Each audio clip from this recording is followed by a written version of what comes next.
ಅಬಕಾರಿ ಇಲಾಖೆಯ ವಿರುದ್ಧ ಇದೇ ಮೊದಲಲ್ಲ ಕೇಳಿ ಬರ್ತಾ ಇರುವಂತ ಆರೋಪಗಳು. ಅಸಲಿಗೆ ಆರೋಪಗಳು ಎರಡ 2025 ಏಪ್ರಿಲ್ ಅಲ್ಲಿ ಒಂದು ಆಡಿಯೋ ಸಖತ್ ವೈರಲ್ ಆಯ್ತು.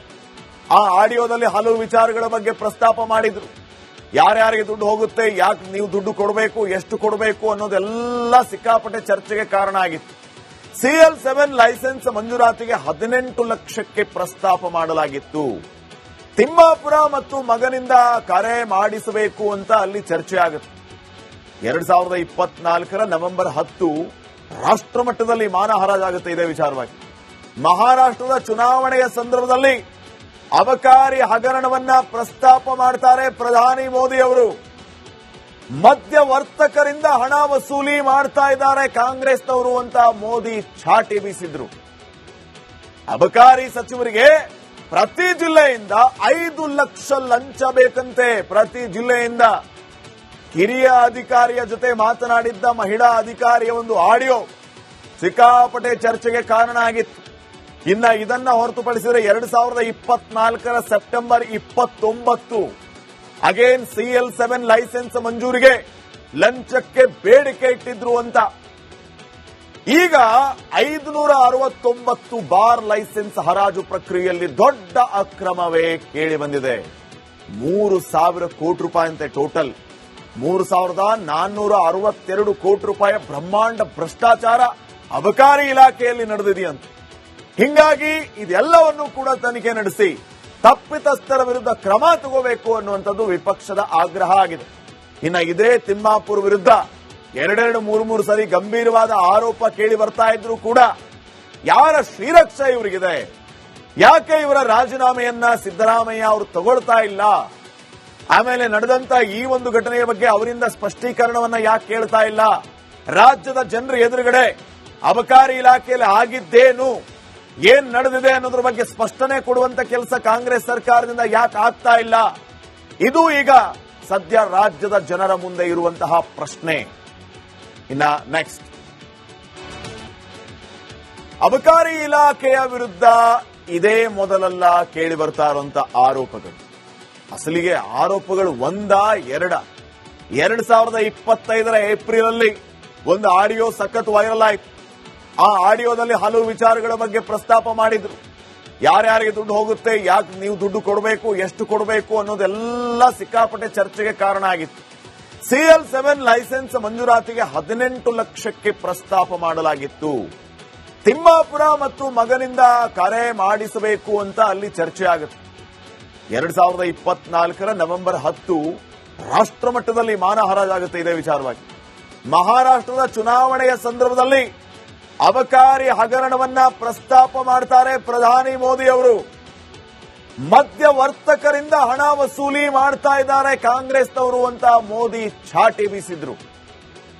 ಅಬಕಾರಿ ಸಚಿವರಿಗೆ ಪ್ರತಿ ಜಿಲ್ಲೆಯಿಂದ 5 ಲಕ್ಷ ಲಂಚ ಬೇಕಂತೆ. ಪ್ರತಿ ಜಿಲ್ಲೆಯಿಂದ ಹಿರಿಯ ಅಧಿಕಾರಿಯ ಜೊತೆ ಮಾತನಾಡಿದ್ದ ಮಹಿಳಾ ಅಧಿಕಾರಿಯ ಒಂದು ಆಡಿಯೋ ಸಿಕ್ಕಾಪಟ್ಟೆ ಚರ್ಚೆಗೆ ಕಾರಣ ಆಗಿತ್ತು.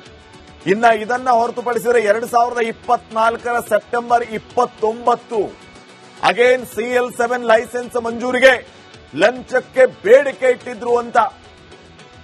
ಈಗ 569 ಬಾರ್ ಲೈಸೆನ್ಸ್ ಹರಾಜು ಪ್ರಕ್ರಿಯೆಯಲ್ಲಿ ದೊಡ್ಡ ಅಕ್ರಮವೇ ಕೇಳಿ ಬಂದಿದೆ. 3,000 ಕೋಟಿ ರೂಪಾಯಿ ಅಂತೆ ಟೋಟಲ್. 3,462 ಕೋಟಿ ರೂಪಾಯಿ ಬ್ರಹ್ಮಾಂಡ ಭ್ರಷ್ಟಾಚಾರ ಅಬಕಾರಿ ಇಲಾಖೆಯಲ್ಲಿ ನಡೆದಿದೆಯಂತೆ. ಹಿಂಗಾಗಿ ಇದೆಲ್ಲವನ್ನೂ ಕೂಡ ತನಿಖೆ ನಡೆಸಿ ತಪ್ಪಿತಸ್ಥರ ವಿರುದ್ಧ ಕ್ರಮ ತಗೋಬೇಕು ಅನ್ನುವಂಥದ್ದು ವಿಪಕ್ಷದ ಆಗ್ರಹ ಆಗಿದೆ. ಇನ್ನು ಇದೇ ತಿಮ್ಮಾಪುರ ವಿರುದ್ಧ 2-3 ಸರಿ ಗಂಭೀರವಾದ ಆರೋಪ ಕೇಳಿ ಬರ್ತಾ ಇದ್ರು ಕೂಡ ಯಾರ ಶ್ರೀರಕ್ಷೆ ಇವರಿಗಿದೆ? ಯಾಕೆ ಇವರ ರಾಜೀನಾಮೆಯನ್ನ ಸಿದ್ದರಾಮಯ್ಯ ಅವರು ತಗೊಳ್ತಾ ಇಲ್ಲ? ಆಮೇಲೆ ನಡೆದಂತ ಈ ಒಂದು ಘಟನೆಯ ಬಗ್ಗೆ ಅವರಿಂದ ಸ್ಪಷ್ಟೀಕರಣವನ್ನ ಯಾಕೆ ಕೇಳ್ತಾ ಇಲ್ಲ? ರಾಜ್ಯದ ಜನರ ಎದುರುಗಡೆ ಅಬಕಾರಿ ಇಲಾಖೆಯಲ್ಲಿ ಆಗಿದ್ದೇನು, ಏನ್ ನಡೆದಿದೆ ಅನ್ನೋದ್ರ ಬಗ್ಗೆ ಸ್ಪಷ್ಟನೆ ಕೊಡುವಂತ ಕೆಲಸ ಕಾಂಗ್ರೆಸ್ ಸರ್ಕಾರದಿಂದ ಯಾಕೆ ಆಗ್ತಾ ಇಲ್ಲ?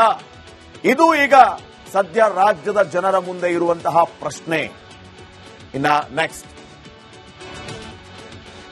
ಅಬಕಾರಿ ಇಲಾಖೆಯ ವಿರುದ್ಧ ಇದೇ ಮೊದಲಲ್ಲ ಕೇಳಿ ಬರ್ತಾ ಇರುವಂತ ಆರೋಪಗಳು. ಅಸಲಿಗೆ ಆರೋಪಗಳು ಎರಡ 2025 ಏಪ್ರಿಲ್ ಅಲ್ಲಿ ಒಂದು ಆಡಿಯೋ ಸಖತ್ ವೈರಲ್ ಆಯ್ತು. ಆ ಆಡಿಯೋದಲ್ಲಿ ಹಲವು ವಿಚಾರಗಳ ಬಗ್ಗೆ ಪ್ರಸ್ತಾಪ ಮಾಡಿದ್ರು. ಯಾರ್ಯಾರಿಗೆ ದುಡ್ಡು ಹೋಗುತ್ತೆ, ಯಾಕೆ ನೀವು ದುಡ್ಡು ಕೊಡಬೇಕು, ಎಷ್ಟು ಕೊಡಬೇಕು ಅನ್ನೋದೆಲ್ಲ ಸಿಕ್ಕಾಪಟ್ಟೆ ಚರ್ಚೆಗೆ ಕಾರಣ ಆಗಿತ್ತು. CL7 ಲೈಸೆನ್ಸ್ ಮಂಜೂರಾತಿಗೆ 18 ಲಕ್ಷಕ್ಕೆ ಪ್ರಸ್ತಾಪ ಮಾಡಲಾಗಿತ್ತು. ತಿಮ್ಮಾಪುರ ಮತ್ತು ಮಗನಿಂದ ಕರೆ ಮಾಡಿಸಬೇಕು ಅಂತ ಅಲ್ಲಿ ಚರ್ಚೆ ಆಗುತ್ತೆ.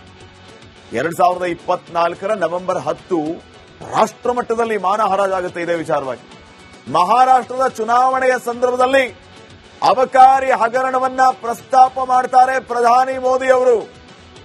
ಮಧ್ಯವರ್ತಕರಿಂದ ಹಣ ವಸೂಲಿ ಮಾಡ್ತಾ ಇದ್ದಾರೆ ಕಾಂಗ್ರೆಸ್ನವರು ಅಂತ ಮೋದಿ ಛಾಟಿ ಬೀಸಿದ್ರು. ಅಬಕಾರಿ ಸಚಿವರಿಗೆ ಪ್ರತಿ ಜಿಲ್ಲೆಯಿಂದ 5 ಲಕ್ಷ ಲಂಚ ಬೇಕಂತೆ. ಪ್ರತಿ ಜಿಲ್ಲೆಯಿಂದ ಹಿರಿಯ ಅಧಿಕಾರಿಯ ಜೊತೆ ಮಾತನಾಡಿದ್ದ ಮಹಿಳಾ ಅಧಿಕಾರಿಯ ಒಂದು ಆಡಿಯೋ ಸಿಕ್ಕಾಪಟ್ಟೆ ಚರ್ಚೆಗೆ ಕಾರಣ ಆಗಿತ್ತು. ಇನ್ನ ಇದನ್ನ ಹೊರತುಪಡಿಸಿದರೆ 2024 ಸೆಪ್ಟೆಂಬರ್ 29 ಅಗೇನ್ CL7 ಲೈಸೆನ್ಸ್ ಮಂಜೂರಿಗೆ ಲಂಚಕ್ಕೆ ಬೇಡಿಕೆ ಇಟ್ಟಿದ್ರು ಅಂತ.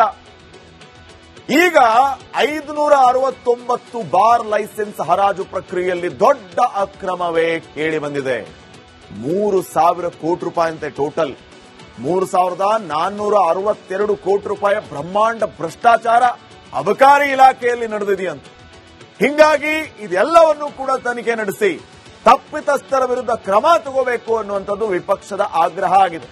ಇನ್ನ ಇದೇ ತಿಮ್ಮಾಪುರ್ ವಿರುದ್ಧ 2-3 ಸರಿ ಗಂಭೀರವಾದ ಆರೋಪ ಕೇಳಿ ಬರ್ತಾ ಇದ್ರು ಕೂಡ ಯಾರ ಶ್ರೀರಕ್ಷೆ ಇವರಿಗಿದೆ?